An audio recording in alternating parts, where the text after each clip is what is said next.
बिस्मिल्लाहिर्रहमानिर्रहीम। मैं हम आदली हूँ और हम आज से स्टार्ट कर रहे हैं एएफएनएस की प्रेपरेशन। फ्री क्लासेस मैं आपके लिए लेकर आया हूँ। क्लास नंबर 1 होगी आज हमारी, जिसमें हम स्टडी करेंगे फिजिक्स को। तो आपने अपना रजिस्टर लेकर बैठना है। ये इंशाल्लाह ताला तकरीबन 35 से 40 क्लासेस या शायद इससे भी ज़्यादा का फुल एक कोर्स होगा। जो फ्री क्लासेस हैं वो मैं आपको इंशाल्लाह ताला इस यूट्यूब चैनल, इस डिजिटल चैनल के ऊपर आपको जब वो मिलेंगी। अच्छा, मैं आपको हर एमसीक्यूज के साथ उसकी रिलेटेड एमसीक्यूज भी बताऊंगा जो कि हो चुके हैं, रिपीट हो चुके हैं। और ये जितने भी एमसीक्यूज हैं ये मैं आपको एएफएनएस के जो पास्ट पेपर्स हैं वहां से लेकर ही जब वो दूंगा। जो मेरे पिछले 3-4 सालों में जो स्टूडेंट्स आकर मुझे पास्ट एक्सपीरियंस जब वो शेयर करते हैं एएफएनएस के, उन्हीं के जो पास्ट पेपर से क्वेश्चंस मैंने उठा के यहाँ पर आपको समझाऊंगा और उनसे रिलेटेड जो इंपॉर्टेंट पॉइंट्स हैं वो भी बताऊंगा जो कि एमसीक्यूज के तौर पर रिपीट हो चुके हैं। ये भी इंशाल्लाह ताला बताऊंगा। तो सबसे पहला क्वेश्चन है, the branch of physics which deals with the ultimate particles of which matter is composed is। तो ऑप्शंस हैं इसके, particle physics, plasma physics, atomic physics, nuclear physics. तो जैसे कि नाम में ही जाहिर है कि अल्टीमेट पार्टिकल्स, पार्टिकल्स का नाम आ गया तो जाहिर सी बात है ये पार्टिकल फिजिक्स ही जब वो होगी, इसका जो आंसर है वो पार्टिकल फिजिक्स ही है। अब सेम यही एमसीक्यूज को अगर आप जब वो पॉइंट बनाएं तो इससे रिलेटेड दो और एमसीक्यूज भी रिपीट होते हैं। एक ये कि न्यूक्लियर फिजिक्स क्या होती है। तो ऐसी फिजिक्स की ब्रांच जो डील करती है अटॉमिक न्यूक्लाई को, वो न्यूक्लियर फिजिक्स होती है। The branch dealing with atomic nuclei is nuclear physics. और इससे रिलेटेड भी एमसीक्यूज आता है, प्लाज्मा फिजिक्स से रिलेटेड भी एमसीक्यूज आ सकता है।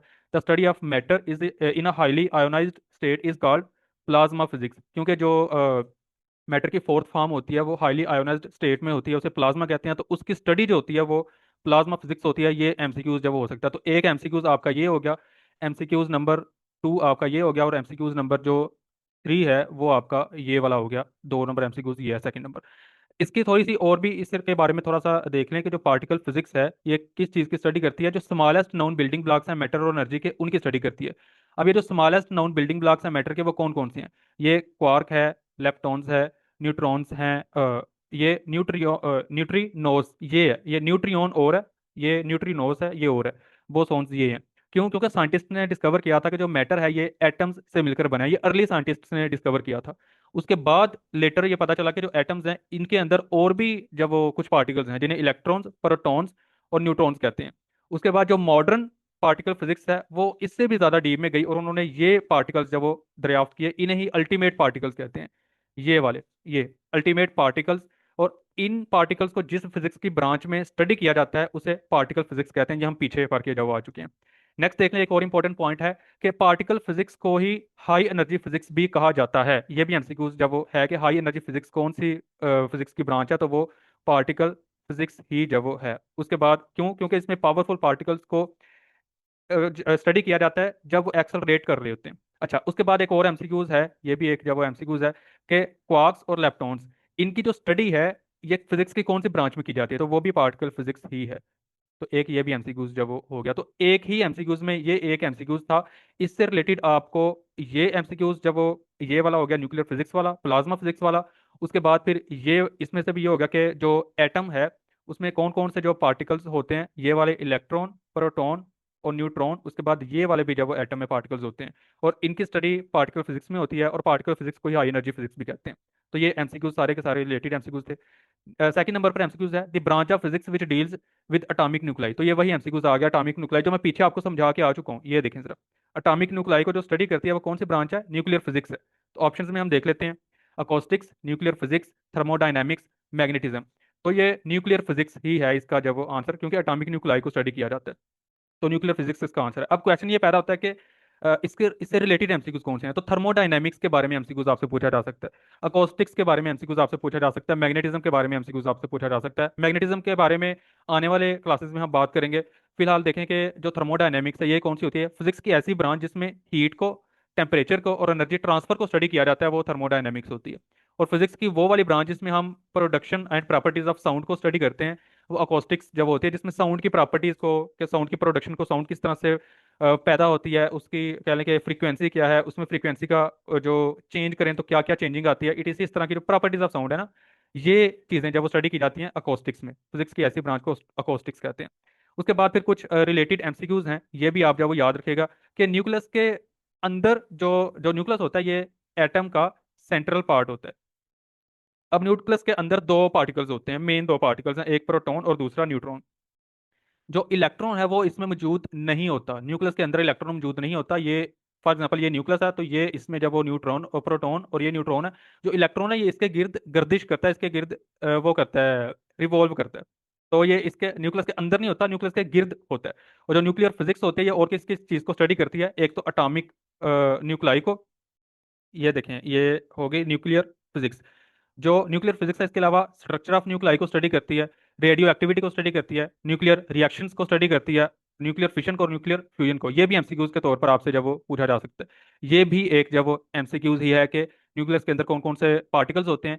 इसका एमसीक्यूज किस तरह से पूछा जा सकता है कि आप कहा जाएगा कि हम न्यूक्लियर रिएक्शंस को कैसे स्टडी करते हैं, किस ब्रांच के साथ हम जब स्टडी करते हैं, तो आपको पता होना चाहिए न्यूक्लियर रिएक्शंस को हम ये न्यूक्लियर फिजिक्स के जरिए से स्टडी करते हैं। न्यूक्लियर फिशन और न्यूक्लियर फ्यूजन रिएक्शन को किस ब्रांच में स्टडी करते हैं, वो आपको पता होना चाहिए कि न्यूक्लियर फिजिक्स में स्टडी करते हैं। इसके बाद इसकी कुछ एप्लीकेशंस भी हैं, अटामिक न्यूक्लाई, जिस branch of physics deals with atomic nuclear physics की कुछ एप्लीकेशंस हैं कि जो न्यूक्लियर पावर प्लांट्स हैं वहां पर ये जब वो यूज होता है। कैंसर की ट्रीटमेंट के लिए ये जो इसकी एप्लीकेशन है, उसके अलावा न्यूक्लियर मेडिसिन के लिए ये एप्लीकेशन है। ये आ सकता है कि आप बताएं कि कैंसर ट्रीटमेंट के लिए हम किस फिजिक्स की ब्रांच की हेल्प ले सकते हैं, तो वो न्यूक्लियर फिजिक्स ही है। नेक्स्ट एमसीक्यूज की तरफ चलते हैं। Silicon is abundantly obtained from, abundantly का मतलब होता है कि बहुत ज्यादा मिकदार में हम कहाँ से ऑब्टेन्ड जब वो करते हैं सिलिकॉन को, सैंड से, स्टोन से, मेटल से या वाटर से। तो इसका जो आंसर, ये बहुत इंपॉर्टेंट क्वेश्चन है, इंपॉर्टेंट एमसीक्यूज है। सैंड, सैंड इसका आंसर है। ये इंपॉर्टेंट मुझे यहाँ पर जब लिखना चाहिए, बार बार रिपीट होता है। इसके रिलेटेड कुछ एमसीक्यूज हैं। जो अर्थ के क्रस्ट के ऊपर सबसे ज्यादा अबंडेंट एलिमेंट है, ये मुझे प्रोनाउंस करने में थोड़ी सी मुश्किल होती है। अबंडेंट एलिमेंट है वो ऑक्सीजन है। ऑक्सीजन फर्स्ट नंबर पर है। जो सिलिकॉन है ये सेकंड नंबर पर है। ये सेकंड मोस्ट अबंडेंट एलिमेंट है अर्थ के क्रस्ट के ऊपर, सबसे पहले नंबर पर ऑक्सीजन है। उसके बाद जो सेमीकंडक्टर डिवाइसेस होती हैं ये, और कंप्यूटर चिप्स होती हैं, ये सिलिकॉन से जब वो बनती हैं। तो semiconductor devices and computer chips are primarily made of silicon, ये सिलिकॉन से मिलकर बनती हैं। और जो सिलिकॉन है ये सेकंड मोस्ट अबंडेंट एलिमेंट है अर्थ के क्रस्ट में आफ्टर ऑक्सीजन, ये मैं आपको पहले ही बता चुका हूँ। और सिलिकॉन एक तो सैंड में मिलती है, क्वार्ट्ज में मिलती है, और सिलिका कंपाउंड्स में जब वो मिलती है। ये भी एमसीक्यूज जब वो हैं, सैंड से रिलेटेड तो देखना आ गया ना पहले, सैंड से रिलेटेड आ गया, क्वार्ट्ज में भी ये मिलती है और सिलिका कंपाउंड्स में भी ये मिलती है। और जो सिलिकॉन ये एक सेमीकंडक्टर है, ये भी एक जब वो एमसीक्यूज है। तो सिलिकॉन क्या है, मेटल है, नॉन मेटल है, सेमीकंडक्टर है, कंडक्टर है, क्या है, तो ये आपको सेमीकंडक्टर के ऊपर आपने टिक करना है। और ये कहाँ कहाँ पर यूज होता है, ये भी एमसीक्यूज जब वो है। सिलिकॉन इज यूज्ड इन, तो नीचे एक ऑप्शन होगा कंप्यूटर चिप्स और तीन चार गलत होंगे, यहाँ फिर मोबाइल फोन्स होगा और तीन चार गलत होंगे, सोलर पैनल और इलेक्ट्रिक सर्किट्स में भी जब ये सिलिकॉन यूज होती है। नेक्स्ट एमसीक्यूज देखते हैं। The number of base units are, याद रखिएगा यूनिट्स तीन तरह के जब वो होते हैं। एक होते हैं बेस यूनिट्स, दूसरे होते हैं सप्लीमेंट्री, ये पी है सप्लीमेंट्री यूनिट्स, और तीसरे होते हैं ड्राइव्ड यूनिट्स। तो ये जो बेस यूनिट्स हैं ये टोटल 7 होते हैं, सप्लीमेंट्री यूनिट्स टोटल 2 होते हैं, और ड्राइव्ड यूनिट्स अनलिमिटेड हैं। ये हर दिन नए नए आजाद होते रहते हैं। तो कितने हैं नंबर ऑफ बेस यूनिट्स, 9, 3, 7 या फिर 5। तो 7 मैं आपको पहले ही बता चुका हूँ, ये 7 यूनिट्स होते हैं। इससे रिलेटेड कुछ एमसीक्यूज हैं, वो भी देख लें। जो ऐसा ही सिस्टम है उसमें दो सप्लीमेंट्री यूनिट्स जब इंक्लूड हैं, ये दो दो वही हैं, रेडियन और स्टे रेडियन। तो नंबर ऑफ सप्लीमेंट्री यूनिट्स कितने हैं, दो हैं। कौन कौन से हैं, रेडियन और स्टे रेडियन। और जो ऐसा यूनिट है, ऐसा ही बेस यूनिट थर्मोडाइनमिक टेम्परेचर का, वो केल्विन होता है। ये बहुत इंपॉर्टेंट एमसीक्यूज है, रिपीट होता है बार बार। अब आते हैं इस चीज की तरफ, ये जो 7 है ये कौन कौन से हैं 7। ये जो दो हैं ये तो मैंने आपको बता दिया कि रेडियन और स्टे रेडियन है। ये जो 7 बेस यूनिट्स हैं ये कौन कौन से हैं, वो ये वाले हैं। लेंथ का यूनिट मीटर, मास का यूनिट किलोग्राम, टाइम का सेकंड, इलेक्ट्रिक करंट का एम्पेयर, टेम्परेचर का केल्विन, अमाउंट ऑफ सब्सटेंस का मोल, और ल्यूमिनस इंटेंसिटी का कैंडेला। ये जो 7 है ना ये बेस क्वांटिटीज हैं, ये बेस क्वांटिटीज हैं। ये जो 7 है ये बेस यूनिट्स हैं। ओके, बेस क्वांटिटीज भी 7 है और बेस यूनिट्स भी 7 है। ड्राइव्ड क्वांटिटीज जो है वो अनलिमिटेड है, और जो ड्राइव्ड यूनिट्स हैं वो भी अनलिमिटेड है। आई होप इसका आप स्क्रीनशॉट ले लें, ये आप याद कर लीजिएगा, ये बहुत इंपॉर्टेंट है। ये 7 एमसीक्यूज हैं, अपने आप में ये 7 एमसीक्यूज हैं। एमसीक्यूज 1 से लेकर 7 तक। क्यों, क्योंकि आपसे पूछा जा सकता है लेंथ का यूनिट क्या है, तो आप बताएंगे मीटर है। मास का यूनिट क्या है, किलोग्राम है। ये टेम्परेचर का तो पूछा भी हुआ पीछे, ये देखें। ऐसा ही base unit of thermodynamic temperature is kelvin. तो केल्विन टेम्परेचर क्या है, अमाउंट ऑफ सब्सटेंस का मोल, ल्यूमिनस इंटेंसिटी का कैंडेला। ये भी बहुत इंपॉर्टेंट एमसीक्यूज है, आगे आएगा भी, ये रिपीट भी होता है। नेक्स्ट चलते हैं, but which of the following is are derived quantity. इसका पहचान ये है कि इन 7 के अलावा ये जो यहाँ पर बेस यूनिट्स हैं, इनके अलावा दुनिया का कोई भी यूनिट आ जाए वो ड्राइव्ड यूनिट होगा। सिवाय रेडियन और स्टे रेडियन के। रेडियन और स्टे रेडियन के अलावा जो जितने भी यूनिट्स हैं, रेडियन और स्टे रेडियन और इन सात के अलावा सारे के सारे ड्राइव्ड होंगे। तो हम चेक कर लेते हैं। टाइम, टाइम तो एक बेस यूनिट है, ये तो आंसर हो नहीं सकता। फोर्स हो सकता है, लेंथ भी एक बेस यूनिट है, मास भी एक बेस यूनिट है, तो फोर्स इसका आंसर रहेगा। फोर्स एक ड्राइव्ड यूनिट है, तो फोर्स इसका जब आंसर है। जो वेलोसिटी है ये भी एक ड्राइव्ड क्वांटिटी है। तो ये ऑब्टेन कहाँ से ऑब्टेन की जाती है? जब आप डिस्प्लेसमेंट को टाइम के साथ डिवाइड करते हैं। इसकी मैथमेटिकल फॉर्म भी है v is equal to D over T. तो ये भी एक एमसीक्यूज अलहदा से है। उसके बाद मास, लेंथ और टाइम, ये फंडामेंटल बेस क्वांटिटीज हैं। ये भी एक एमसीक्यूज अलहदा से कि फंडामेंटल बेस क्वांटिटीज कितनी है, तो वो आपको पता होना चाहिए। तीन है। कौन कौन सी? मास, लेंथ और टाइम। जो बेस क्वांटिटीज है ना, बेस क्वांटिटीज वो सात हैं। जो फंडामेंटल बेस क्वांटिटीज हैं वो तीन है, वो ये वाली है, मास, लेंथ और टाइम। ये एमसीक्यूज है। उसके बाद आ जाएं। अब क्वेश्चन ये पैदा होता है कि ड्राइव्ड क्वांटिटी क्या होती है? बेस क्वांटिटी तो वो क्वांटिटी है जो कि यूनिक होती है, वो किसी चीज के ऊपर भी डिपेंड नहीं होती। लेकिन ये जो ड्राइव्ड क्वांटिटी है, ये एक या एक से ज्यादा बेस क्वांटिटीज के ऊपर डिपेंड कर रही होती है, उनसे मिलकर बनती है। तो फोर्स की एग्जांपल ले लें, F is equal to M A. Newton second law of motion के अकॉर्डिंग जो फोर्स है वो मास और एक्सेलरेशन को मल्टीप्लाई करने से आप जब इसे फाइंड कर सकते हैं, तो एम ए। तो जो एम है ये मास है, एक बेस क्वांटिटी। जो एक्सेलरेशन है ये वेलोसिटी ओवर टाइम होता है। जो वेलोसिटी है ये डिस्टेंस ओवर टाइम या डिस्प्लेसमेंट ओवर टाइम। तो जो डिस्प्लेसमेंट है ये एक लेंथ है। तो देखिए, लेंथ, मास, लेंथ और टाइम, इससे मिलकर ये फोर्स बनती है, ये फोर्स। तो जो मास है ये बेस क्वांटिटी है, जो एक्सेलरेशन ये ड्राइव क्वांटिटी है। तो ये जो एक्सेलरेशन ये भी एक ड्राइव क्वांटिटी है। तो एक बेस क्वांटिटी और एक ड्राइव क्वांटिटी से मिलकर एक दूसरी क्वांटिटी बनी है फोर्स। इसलिए जो फोर्स है ये एक ड्राइव क्वांटिटी है। तो बस आपने जो पीछे मैंने सात आपको बेस क्वांटिटीज बताई हैं उन्हें याद रखना, ड्राइव क्वांटिटीज आपको खुद ही याद हो जाएंगी। जो कुछ एग्जांपल्स हैं ड्राइव क्वांटिटीज के, ये बार बार रिपीट होती हैं। ये एमसीक्यूज आपको बार बार जब आता है कि विच of the following is a derived quantity, आपको कहा जाएगा, एनर्जी दे दिया जाएगा, बाकी तीन बेस क्वांटिटीज दी जाएंगी। फोर्स दे दिया जाएगा, बाकी तीन बेस क्वांटिटीज दी जाएंगी। जैसे यहाँ पर हुआ था, ये देखें, फोर्स दिया गया, बाकी तीन बेस क्वांटिटीज दी गई। इनमें से भी कोई भी आपको प्रेशर दे दिया जाएगा, बाकी तीन, ये वाली तीन बेस क्वांटिटीज जब वो दी जाएंगी साथ में। और एक्सेलरेशन आपको दिया जाएगा, ये वाली तीन बेस क्वांटिटीज दी जाएंगी। तो आपने ड्राइव्ड क्वांटिटी पर जब टिक कर देना है, बस आपने उन सात क्वांटिटीज को याद रखना है जो मैंने आपको बताई है कि जो बेस क्वांटिटीज हैं, जिनके यूनिट्स भी बेस यूनिट्स हैं। उसके बाद विच ऑफ द फॉलोइंग इज ऐसा ही बेस यूनिट, तो याद रखेगा। इनके अलावा मैं पीछे जाकर आपको दोबारा से एक बार दिखा देता हूँ। ये सारे के सारे बेस यूनिट्स हैं। इनमें से कोई एक करेक्ट ऑप्शन होगा, बाकी जो होंगे वो रॉन्ग ऑप्शन होंगे इस क्वेश्चन में। तो देख लेते हैं। किलोग्राम हो सकता है आंसर, न्यूटन, न्यूटन नहीं हो सकता क्योंकि ये फोर्स का वो है। ग्राम और स्लग ये भी नहीं है। ये जो है ये ऐसा ही बेस यूनिट है, बेस यूनिट है ये। तो किलोग्राम बेस यूनिट है। और एक और भी चीज याद रखिएगा, जो base unit of amount of substance है वो मोल होता है। ये एमसीक्यूज अलहदा से बन के आता है और ये रिपीट हो चुका है, बार बार आता है एमसीक्यूज। उसके बाद जो स्लग है ये एक इंपीरियल यूनिट है मास का, लेकिन ये ऐसा ही बेस यूनिट नहीं है। बस आप ये याद रखें कि जो स्लग है ये इंपीरियल यूनिट है मास का, अगर आ जाए तो आप देख लीजिएगा। उसके बाद एक और भी चीज, जो किलोग्राम है ये ऐसा ही बेस यूनिट है मास का। और एक और इंपॉर्टेंट चीज कि जो किलोग्राम है ये वाहद ऐसा ही बेस यूनिट है जो जिसके साथ अलहदा से ऑलरेडी ही प्रीफिक्स किलो जब वो जुड़ा होता है। ये प्रीफिक्सेस डिटेल टॉपिक है, आने वाली क्लासेस में हम इसे जब स्टडी करेंगे इंशाल्लाह। बस आप ये याद रखें, वो कौन सा बेस यूनिट है जिसके साथ ऑलरेडी एक प्रीफिक्स जुड़ा हुआ है, तो वो किलोग्राम है। तो किलोग्राम याद रखिएगा। उसके बाद an example of derived unit is, derived unit के एग्जांपल बाकी जो तीनों के तीनों होंगे वो होंगे बेस। और जो एक होगा वो ड्राइव्ड होगा, उसे आप पहचान लेंगे अगर आपने बेस क्वांटिटीज को याद रखा। तो एम्पेयर, मोल, कैंडेला और कूलम। तो जो कैंडेला और मोल है ये तो हो नहीं सकता, कैंडेला ल्यूमिनस इंटेंसिटी का है और जो मोल है अमाउंट ऑफ सब्सटेंस का है। एम्पेयर और कूलम, इनमें से एक होगा, आप जरा गेस करें, फिर मैं आपको आंसर आंसर बताता हूँ। तो ये कूलम इसका आंसर है। जो एम्पेयर है करंट का वो है यूनिट है, कूलम चार्ज का यूनिट है। तो चार्ज एक ड्राइव्ड क्वांटिटी है, इसलिए जो कूलम है ये एक ड्राइव्ड यूनिट है। उसके बाद जो कूलम है ये ऐसा यूनिट है इलेक्ट्रिक चार्ज का, ये भी एमसीक्यू से आपसे जब पूछा जा सकता है। और जो कैंडेला है ये ऐसा ही बेस यूनिट है ल्यूमिनस इंटेंसिटी का। ये मैं दोबारा से यहाँ पर इसलिए लिखा है क्योंकि ये इंपॉर्टेंट एमसीक्यूज है, इसे आपने नहीं बोलना, ये बार बार रिपीट होता है। उसके बाद आ जाए, जो कूलम है ये ऐसा ही यूनिट है इलेक्ट्रिक चार्ज का। जो फार्मूला है इसका, मैथमेटिकल फार्मूला है इलेक्ट्रिक चार्ज का, Q is equal to I T, जहाँ आई टी, जो आई है ये करंट है और जो टी है ये टाइम है। यहाँ पर तीन एमसीक्यूज जब वो बन सकते हैं। नंबर वन, कूलम ऐसा यूनिट है चार्ज का, एक हो गया। Number two, mathematical formula of जो कूलम। उसके बाद नंबर थ्री के इसमें से कूलम किस किन किन चीज़ों पर डिपेंड करता है, तो करंट के ऊपर डिपेंड करता है और टाइम के ऊपर डिपेंड करता है, दो चीज़ों के ऊपर डिपेंड करता है।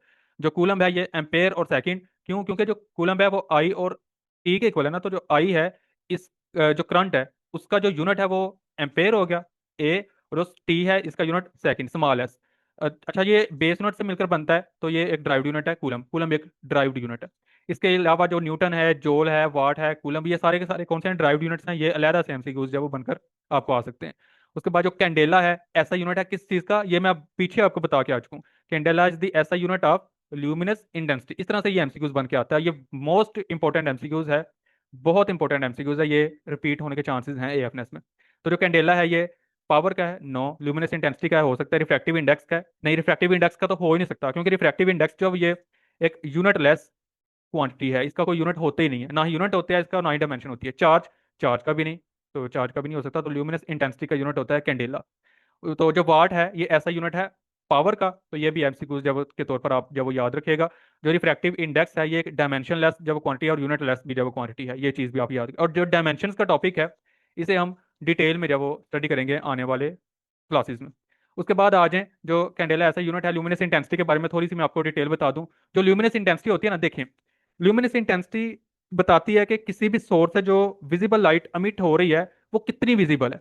फॉर एग्जांपल एक छोटा बल्ब ले लें, मैं आपको बड़ी छोटी सी एग्जांपल दे रहा हूँ, बड़ी सिंपल सी एग्जांपल, कि एक छोटा आप जब वो बल्ब ले लें, इस तरह का जो वो घरों में होता है, इस तरह से ये छोटा बल्ब ले लें, इसकी जो इंटेंसिटी ऑफ लाइट है, और एक बड़ा आप वो बड़ा साइज का बल्ब लें, बड़ा साइज का ये बल्ब मुझे बनाना नहीं आ रहा, चलें आप यही समझें कि ये बल्ब है एक। चलें, इससे जो वो लाइट निकलेगी, तो किसकी इंटेंसिटी ज्यादा है, जाहिर सी बात है इसकी इंटेंसिटी ज्यादा है। तो इसकी जो, मैं आपको एग्जांपल दे रहा हूँ, इसकी 100 कैंडेला जब इसकी वो होगी, सी डी किसे कहते हैं, इसकी होगी, तो इसकी 20 सी डी इसके कैंडेला, इसकी ल्यूमिनस इंटेंसिटी, क्योंकि मैंने आपको बड़ी सिंपल सी एग्जांपल दी है ताकि आपको समझ आ जाए। Luminous intensity tells us how much visible light a source emit in a particular direction. इसका जो यूनिट होता है वो कैंडेला होता है। बल्ब की ब्राइटनेस को मेजर करने के लिए, एलईडी लाइट को मेजर करने के लिए, फ्लैश लाइट बीम को मेजर करने के लिए जो कैंडेला है ये यूज होता है, ये चीज आप याद रखिएगा।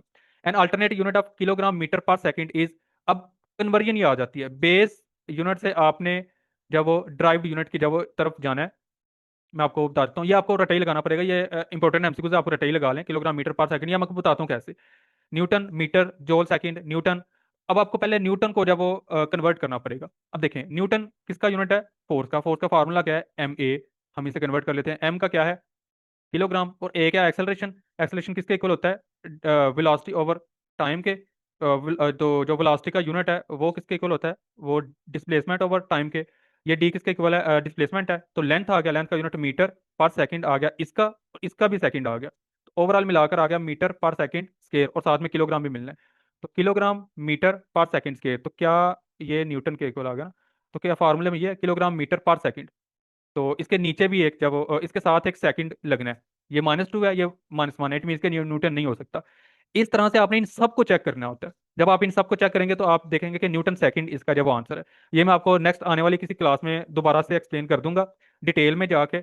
अभी मैंने जब वो और भी एमसीक्यूज करवाने, इसलिए मैंने इसे थोड़ा सा आपको कॉन्सेप्ट दे दिया। अब आपने इसे खुद जब करना है, मैं आपको किसी और क्लास में इसे एक्सप्लेन करूंगा। इसके रिलेटेड कुछ और भी वो फैक्ट्स हैं, कुछ और भी जो एमसीक्यूज हैं, वो मैं आपको बता देता हूँ। जो किलोग्राम मीटर पर सेकंड है, ये यूनिट है लीनियर मोमेंटम का। और जो इम्पल्स का और मोमेंटम का सेम ही डायमेंशन होती है और सेम ही यूनिट होती है। ये एमसीक्यूज है कि आप बताएं लीनियर मोमेंटम जो पी होता है, P is equal to M V होता है ना, मास मल्टीप्लाइड बाय वेलोसिटी। तो लीनियर मोमेंटम का यूनिट क्या होता है, तो आपने याद रखना ये किलोग्राम मीटर पर सेकंड होता है। और जो लीनियर मोमेंटम का यूनिट होता है वही इम्पल्स का भी यूनिट होता है। मोमेंटम का और इम्पल्स का सेम ही यूनिट होता है, और सेम ही डायमेंशन भी होती है। डायमेंशन को मैंने आपको पहले भी बताया कि हम डिटेल में क्लास में एक्सप्लेन करेंगे। अच्छा, किलोग्राम मीटर पर सेकंड जब वो यूनिट होता है मोमेंटम का, ठीक है, P is equal to M V, ये मैं फार्मूला आपको बता चुका हूँ।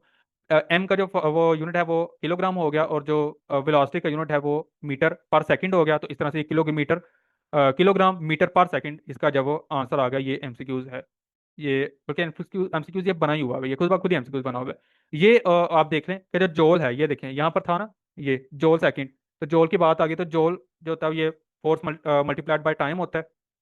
तो न्यूटन आ गया फोर्स का यूनिट, और सेकंड आ गया उसका टाइम का यूनिट। जब आप इसे वो करेंगे, क्या कहते हैं, जब आप इसे वो करेंगे, जब आप इसे चेंज करेंगे, तो आप देखेंगे कि इम्पल्स और चेंज इन मोमेंटम, इन दोनों का जो यूनिट है वो सेम ही है। तो किलोग्राम मीटर पर सेकंड और न्यूटन सेकंड ये एक ही है, जो हमने वो किया था। ये जोल नहीं है, ये इम्पल्स है, ये आई है, ये मैं कंफ्यूज थोड़ा सा हो रहा हूँ। I is equal to F T. Time को जब आप फोर से मल्टीप्लाई करते हैं तो इम्पल्स होता है, ये impulse is equal to F T. तो एफ का यूनिट न्यूटन आ गया, टाइम का यूनिट सेकंड आ गया, तो न्यूटन सेकंड। जब आप इसे थोड़ा सा वो सिंप्लीफाई करेंगे, चलें नेक्स्ट किसी क्लास में ये हम टास्क रख लेते हैं, नेक्स्ट किसी क्लास में मैं इंशाल्लाह ये एक्सप्लेन कर दूंगा। अच्छा नेक्स्ट आ जाए, नेक्स्ट एमसीक्यूज है। तो SI unit of pressure in terms of base units are. पहले तो देखिए आपको प्रेशर का पता होना चाहिए, प्रेशर का यूनिट क्या होता है। प्रेशर के यूनिट को पता होने के लिए आपको प्रेशर का फार्मूला पता होना चाहिए। तो जो प्रेशर होता है वो होता है फोर्स पर यूनिट एरिया। किसी भी स्पेसिफिक एरिया के ऊपर जितनी फोर्स लगती है वो प्रेशर होता है। तो फोर्स का जो यूनिट होता है वो क्या होता है, न्यूटन। एरिया का यूनिट क्या होता है, मीटर स्क्वायर। न्यूटन को फर्दर आप डिवाइड कर लें, न्यूटन को हम किस तरह से कर सकते हैं, एम ए, ये फार्मूला है फोर्स का, क्योंकि फोर्स का यूनिट न्यूटन है, M A over metre square. ये एम मास है, ये मीटर स्क्वायर है। तो मास का जो यूनिट है वो हो गया किलोग्राम। एक्सेलरेशन क्या हो गया, मीटर पर सेकंड स्क्वायर, और नीचे मीटर स्क्वायर है। एक मीटर, एक मीटर के साथ कैंसिल, जो मीटर होगा ऊपर जाकर उसकी पावर माइनस में चली जाएगी, तो सेकंड इनवर्स। तो kilogram per metre per second square, ये आ जाएगा SI unit of pressure in terms of base units. तो हम देख लेते हैं इसके एमसीक्यू ऑप्शंस में। Kilogram per metre per second cube, ये नहीं हो सकता। Kilogram metre square second square, ये भी नहीं हो सकता। Kilogram metre square per second square, ये आंसर इसका जो हो सकता है, ये भी नहीं हो सकता।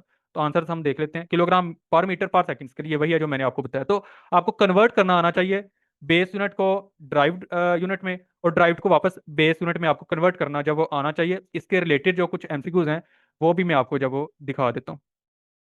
अच्छा जी, जो पास्कल है ये ऐसा यूनिट है प्रेशर का, ये भी एक एमसीक्यूज है, ये आप जब वो याद रखिएगा। जो 1 पास्कल है ये इक्वल होता है न्यूटन पर सेकंड पर स्क्वायर मीटर में। जो 1 पास्कल होता है ना, 1 पास्कल, ये इक्वल होता है न्यूटन पर मीटर स्क्वायर में। ये भी एक जब वो एमसीक्यूज है, ये आप याद रखिएगा। और प्रेशर के काफी ज्यादा यूनिट्स हैं, प्रेशर के तकरीबन 8-9 ऐसे यूनिट्स हैं जो इंटरमीडिएट लेवल के ऊपर आपको पता होते हैं। तो उनमें से एक पास्कल है, न्यूटन पर मीटर स्क्वायर है। इसे बेस यूनिट की फॉर्म में भी आप जब वो बना सकते हैं। नेक्स्ट देखें आप, जो प्रेशर है ये फोर्स पर यूनिट एरिया में आपको पहले ही बता चुका हूँ, P is equal to F over A force. जब वो F is equal to M A, unit of force क्या होते हैं, किलोग्राम मीटर सेकंड स्क्वायर। जो एरिया ये मीटर स्क्वायर होता है, therefore kilogram per metre per second square जब वो इसका जो प्रेशर का वो होता है यूनिट होता है। और पास्कल भी इसका जब वो यूनिट है। ये जो यूनिट है ये इन टर्म्स ऑफ बेस यूनिट्स है, ये देखें ना, इन टर्म्स ऑफ बेस यूनिट्स जब वो ये है, ये जो पास्कल है ये भी एक यूनिट ही है प्रेशर का। अच्छा नेक्स्ट एमसीक्यू की तरफ आ जाएं। तो SI unit of plane angle is, मैंने आपको बताया था जो यूनिट्स होते हैं वो 3 तरह के होते हैं, बेस यूनिट्स, सप्लीमेंट्री यूनिट्स, और ड्राइव्ड यूनिट्स। बेस यूनिट्स के बारे में हम काफी डिटेल में डिस्कस कर चुके हैं, 7 होते हैं। जो ड्राइव्ड यूनिट्स हैं ये अनलिमिटेड होते हैं। जो सप्लीमेंट्री यूनिट्स हैं ये फर्दर 2 होते हैं। नंबर 1 प्लेन एंगल का यूनिट, नंबर 3 प्लेन एंगल, और दूसरा क्या था, solid angle. Solid angle, plane angle जो होता है इसका यूनिट होता है रेडियन, और सॉलिड एंगल का होता है स्टे रेडियन। तो ये एमसीक्यू क्या था, SI unit of plane angle is radian. ये मैं आपको पहले बता दिया। तो देख लेते हैं इसमें, कैंडेला नहीं हो सकता, डिग्री नहीं हो सकता, स्टे रेडियन नहीं हो सकता, क्योंकि स्टे रेडियन तो सॉलिड एंगल का यूनिट है ना। तो जो रेडियन है यही इसका करेक्ट ऑप्शन होगा, ये रेडियन आ गया। अब इसके रिलेटेड कुछ और भी क्वेश्चंस होते हैं, वो मैं आपको दिखा देता हूँ। ये देखें, ये बहुत इंपॉर्टेंट क्वेश्चन है, ये आपने याद रखना है। 1 complete circle equals to 2 pi radians. तो एक कंप्लीट सर्कल में 2 पाई रेडियंस एंगल होता है, और जो सॉलिड एंगल होता है वो मेजर किया जाता है स्टे रेडियन में। तो ये कुछ इंपॉर्टेंट एमसीक्यूज थे, वो मैंने आपको एक्सप्लेन कर दिए हैं। थोड़ा सा और भी देखें। जो प्लेन एंगल होता है ये एग्जिस्ट करता है 2 डायमेंशन में। जो प्लेन एंगल है वो 2D होता है, और जो सॉलिड एंगल है वो 3D होता है। ये चीज़ आप याद रखिएगा। रेडियन को RAD के साथ रिप्रेजेंट करते हैं, ये अलहदा से एक एमसीक्यूज है। और रेडियन की जो डेफिनेशन है वो देख लें, 1 radian is the angle subtended at the centre of circle by an arc equal in length to the radius. इसकी डिटेल्ड इंशाल्लाह ताला जो वो एक्सप्लेनेशन है इस डेफिनेशन की, क्योंकि ये बहुत इंपॉर्टेंट डेफिनेशन है, समझना जरूरी है। आपके टेस्ट के लिए समझना आपको जरूरी नहीं है, क्योंकि टेस्ट में ये ऐसे सेम ऐसे ही आ जाएगी, तो आपको समझ आ जाएगा कि ये रेडियन की डेफिनेशन है। लेकिन आपके नॉलेज के लिए मैं आपको एक्सप्लेन करूंगा ये इंशाल्लाह ताला, तो आपको समझ आ जाएगी। तो एक और चीज़ कि जो 2 पाई रेडियन है ये 360 डिग्री के इक्वल होता है, पाई रेडियन 180 डिग्री के इक्वल होता है, और 2 पाई रेडियन 360 डिग्री के इक्वल होता है। ये भी एमसीक्यूज यहाँ पर 2 एमसीक्यूज जब वो हैं वो आप देख लीजिएगा, रिपीट जब वो हो जाते हैं। तो अब तक मैंने आपको काफ़ी एमसीक्यूज, जब वो तकरीबन 11 एमसीक्यूज को स्टैंडर्ड लेकर, हर एमसीक्यूज में आपको मैंने 3-4, किसी में 7-7 एमसीक्यूज भी मैंने आपको बताया। ये बहुत इंपॉर्टेंट एमसीक्यूज थे जो आपने नोट कर लेना है, ये बार बार रिपीट होते हैं, आपने नोट करने हैं अपने रजिस्टर के ऊपर, ताकि जब आपका टेस्ट हो तो उससे 1-2 दिन पहले आप इन्हें जब वो रिवाइज कर सकें। तो आप मुझे कमेंट करके लाजमी तौर पर बताइएगा आपको जो पहली क्लास है एएफएनएस की तैयारी के लिए वो कैसी लगी। और कमेंट की करें आप जब वो क्लास 2 फॉर एएफएनएस, इंशाल्लाह ताला आपको बहुत जल्द इसके लिए जो क्लास 2 है वो भी मिल जाएगी। कमेंट करके मुझे अपना रिव्यू लाजमी दीजिएगा। वीडियो को भी लाइक करें और इस चैनल को सब्सक्राइब कर लें, ताकि मैं आपके लिए और भी इसी तरह की फ्री क्लासेस जो है वो लेकर आ सकूं। अब तक के लिए इतनी, अपना ख्याल रखिएगा। अल्लाह हाफिज़।